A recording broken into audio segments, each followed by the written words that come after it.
Hi all mommies, welcome to virtue mother channel.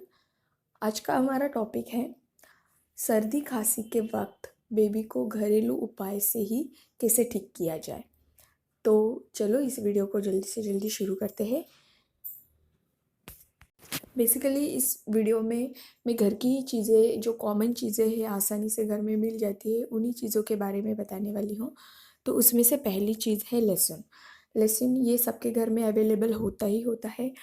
तो baby को सर्दी खांसी के वक्त अगर लहसुन की ट्रीटमेंट दी जाए तो इससे सर्दी खांसी बहुत जल्दी ठीक हो जाती है। तो हमें क्या करना है, फर्स्ट 5-6 लहसुन की कलियां ले लीजिए, उसका ऊपर का छिलका निकाल लीजिए और वो लहसुन को एक जाड़े धागे में आपको बांधना है, उसकी माला बनानी है और वो माला आपके बेबी के गले में डालना है।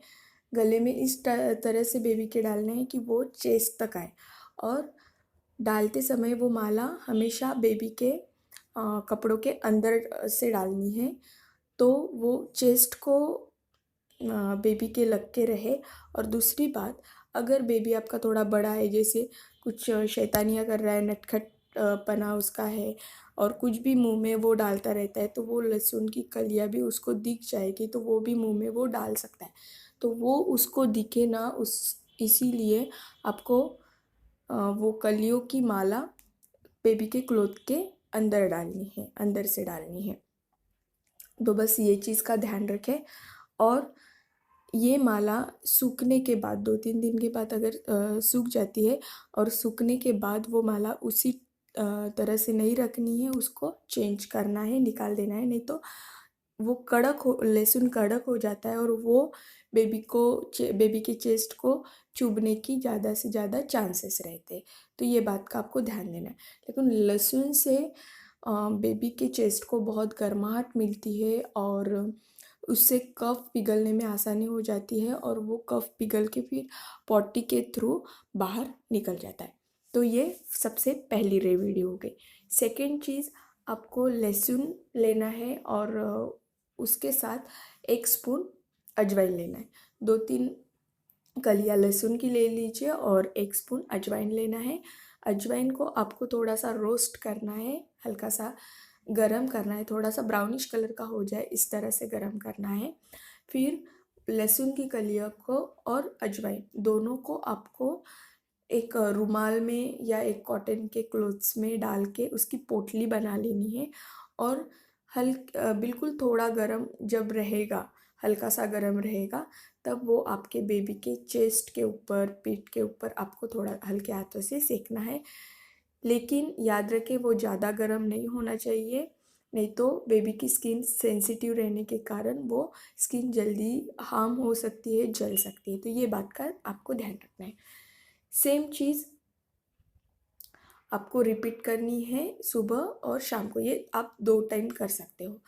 उसके बाद की रेमेडी है यही, आप लहसुन की कलियाँ लीजिए और अजवाइन ले लीजिए, उसकी पोटली बना लीजिए और जब बेबी रात को सोता है तब उसके नोज़ के पास इस तरह से रखिए कि वो लहसुन की और अजवाइन की स्मेल उसके नोज़ तक जाए और वो बेटर फील करे। तो इससे क्या होगा कि ये इसकी जो स्मेल है, नोज़ तक जाने से बेबी की नाक खुल जाती है, उसको सांस लेने में जो प्रॉब्लम हो रही थी वो प्रॉब्लम नहीं होती और इससे बेबी को अच्छी नींद आती है। ये हो गई थर्ड रेमेडी। फोर्थ है सरसों का तेल। आपको सरसों का तेल लेना है, उसमें लहसुन की 2-3 कलियाँ डाल के या 3-4 कलियाँ डाल के गरम करना है, एकदम ब्राउनिश लहसुन की कलियाँ हो जानी चाहिए। वैसे गरम करके फिर छान के आपको एक बॉटल में भर के रखना है। फिर जब भी इस तेल से आपको मालिश करनी है, तो जब भी मालिश करनी है 1 या 2 स्पून तेल ले लीजिए, उसको थोड़ा सा गुनगुना करिए और वो बेबी को उससे बेबी को आपको मालिश करना है। तो मालिश आपको चेस्ट पे करनी है, बेबी के पीठ पे करनी है और पैरों के तलवे पे करनी है। हाथों के तलवे पे भी कर सकते हैं, लेकिन बच्चों को ज़्यादा से ज़्यादा आदत रहती है कि हाथ मुंह में डाल देते हैं, तो इसीलिए आप हो सके तो ये तेल की मालिश रात को करें। तो रात को आप हाथ को भी उसके मालिश कर सकते हो, हाथों के तलवे को भी मालिश कर सकते हो, और सुबह होते ही वो याद से उसके हाथ आपको धो देने हैं। ये बात का आपको ध्यान रखना है। लेकिन मालिश से जो इफ़ेक्ट मिलता है वो इतना बेस्ट मिलता है, इतनी बेस्ट रिलीफ बेबी को कफ और कोल्ड में मिलता है। ये मेरा खुद का एक्सपीरियंस है, मैंने अपने बेबी के ऊपर ट्राई किया है, तो मुझे इसका 100% रिज़ल्ट मिला है। इस है हींग।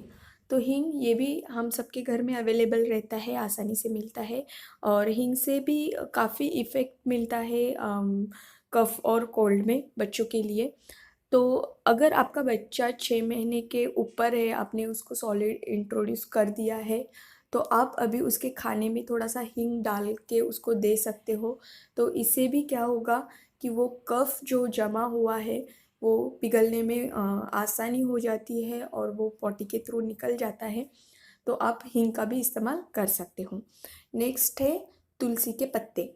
तो आप 10 से 12 तुलसी के पत्ते ले लीजिए, उसको अच्छे से धोकर क्रश कर लीजिए, उसका रस निकालिए और उसमें 1 या 2 बूँद शहद के डालिए और वो आपके बेबी को दे दीजिए।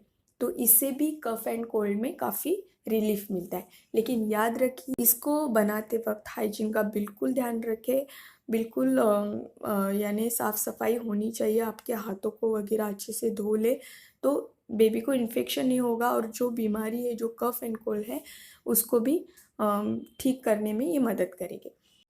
लास्ट 2 रेमेडीज़ हींग वाली और तुलसी पत्ता और शहद वाली जो रेमेडीज़ है वो सिर्फ़ अगर बच्चा 6-7 महीने के ऊपर है तो उनके लिए ही सजेस्ट की है। अगर बच्चा छोटा है, 6 महीने से छोटा है, तो उनके लिए ये सजेस्ट नहीं की है।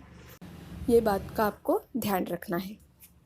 तो आज की वीडियो में बस इतना ही। उम्मीद करती हूँ आपको आज का वीडियो अच्छा लगा होगा। अगर आपको आज का वीडियो अच्छा लगा है तो प्लीज़ लाइक बटन पे क्लिक कीजिए, कमेंट्स बॉक्स पे कमेंट्स कीजिए, और आप अगर न्यू है, अभी तक आपने हमारे चैनल को सब्सक्राइब नहीं किया है, तो प्लीज़ प्लीज़ चैनल को ज़रूर सब्सक्राइब कीजिए, बेल आइकन को भी हिट कीजिए, तो हमारे नए वीडियो के नोटिफिकेशन आप तक मिल जाएंगे। तो मिलते हैं एक नई वीडियो के साथ, तब तक के लिए धन्यवाद।